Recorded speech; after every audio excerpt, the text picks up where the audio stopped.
Price Lord. மீட்பெரும் இரட்சகருமாகிய இயேசு கிறிஸ்துவின் இனி நாமத்தில் உங்கள் அனைவருக்கும் என் அன்பார்ந்த வாழ்த்துக்கள்.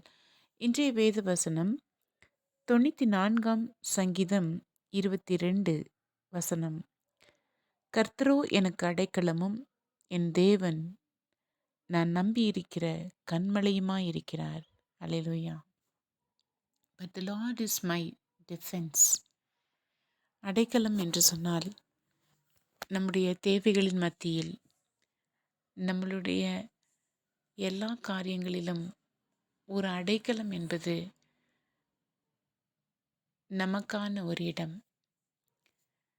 தலை சாய்க்க ஒரு இடம். அவருடைய பாதம் மாத்திரமே நம்முடைய அடைக்கலம். அவர் நம் தேவனும் நாம் நம்பி இருக்கிற கன்மலையுமாய் இருக்கிறார்.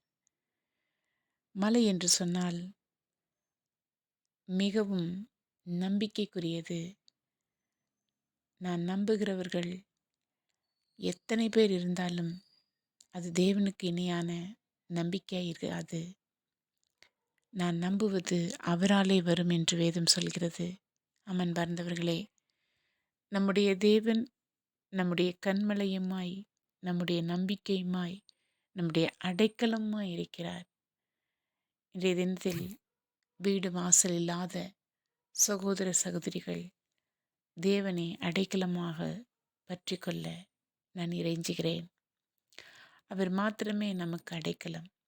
அவர் மாத்திரமே நமக்கு புகலிடம். அவர் நமக்கு உறைவிடமாகவும், நம்முடைய எல்லா தேவைகளுக்கும், எல்லா கேள்விகளுக்கும் ஒரு பதிலாகவும், நம் ஜீவனாகவும், நம்முடைய வாழ்க்கையின் பாதையாகவும், நமக்கு எல்லாமாகவும் இருக்கிற ஒரே தேவன் நம் மீட்பரும் இயேசு கிறிஸ்துவுமான அந்த தெய்வம். இந்த தெய்வத்தை பற்றி கொண்ட நாம் எத்தனை பாக்கியவான்கள். God bless you.